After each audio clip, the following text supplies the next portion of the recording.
आप लोगों का स्वागत है हमारे चैनल एस्ट्रो हिना शर्मा में। क्या साक्षी भाव में रहते हुए सचमुच कोई कर्म किया जा सकता है?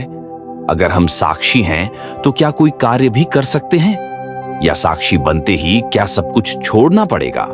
यह प्रश्न साधारण नहीं था। यह प्रश्न एक आंतरिक मंथन की पुकार थी, और इसीलिए आज हम उतरेंगे उस मौन गहराई में जहां कर्म और साक्षी भाव दोनों एक ही हो जाते हैं, शास्त्रों की दृष्टि से, अनुभव की भाषा में और आपके जीवन के भीतर से। तो चलिए आरंभ करते हैं आज की यात्रा। क्या साक्षी भाव में रहकर कर्म करना संभव है? शास्त्रीय प्रमाणों सहित एक गहन साधना मार्गदर्शन। अब आप शांत होकर बैठ जाएं। धीरे धीरे अपनी सांसों की गति को महसूस करें। सांस भीतर आ रही है और बाहर जा रही है।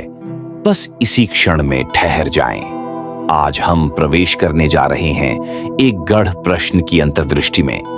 क्या साक्षी भाव में रहकर कर्म किया जा सकता है, या क्या साक्षी भाव निष्क्रियता का प्रतीक है? क्या आत्मा कर्म करती है या केवल साक्षी बनती है?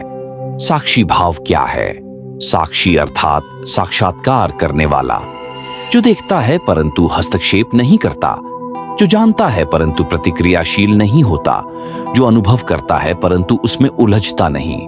साक्षी भाव वह स्थिति है जहां साधक स्वयं को कर्ता नहीं मानता, अपितु केवल चेतना की उपस्थिति में सभी कर्म होते देखता है। यह भाव किसी क्रिया का विरोधी नहीं, बल्कि क्रिया में भी अक्रिय भाव की उपस्थिति है। कर्म क्या है और उसका स्वभाव क्या है? कर्म शब्द से अधिक यह ब्रह्मांड का संचालन तंत्र है। श्वास लेना भी कर्म है, सोचना भी कर्म है, बोलना, चलना, निर्णय लेना सब कर्म है। भगवत गीता कहती है, न ही कश्चित क्षणम जातु तष्ट कर्मकृत। कोई भी क्षण भर भी बिना कर्म के नहीं रह सकता। परंतु प्रश्न यह है, कर्म करते समय क्या हम कर्ता होते हैं या केवल माध्यम? शास्त्रों की वाणी, कर्म और साक्षी भाव। भगवत गीता अध्याय 3 श्लोक 30 में श्री कृष्ण कहते हैं, मयि सर्वाणि कर्माणि सन्न्यस्याध्यात्म चेतसा निराशीर निर्ममो भूत्वा युध्यस्व विगत ज्वरः। अर्थात हे अर्जुन, सब कर्म मुझे समर्पित करके आत्मभाव में स्थित होकर, आशा और ममता रहित होकर चिंता से मुक्त हो युद्ध करो। यहां युद्ध सिर्फ महाभारत का नहीं, जीवन का हर कर्म युद्ध है। साक्षी भाव से किया गया कर्म बांधता नहीं बल्कि मुक्त करता है।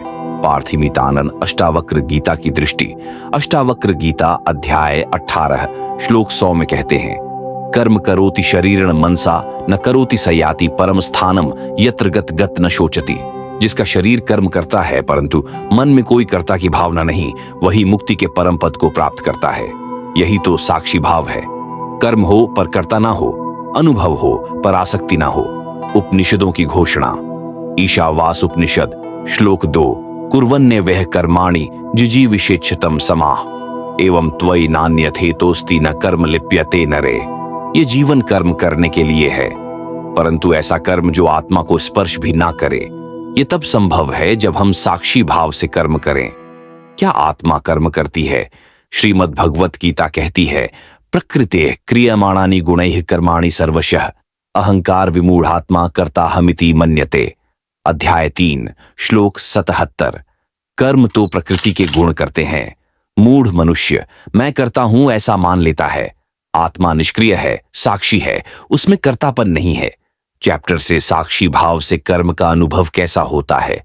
जब कोई साधक साक्षी भाव में कर्म करता है तब उसके भीतर शांति बनी रहती है। बाह्यतः क्रिया होती है, भीतर से गहन मौन।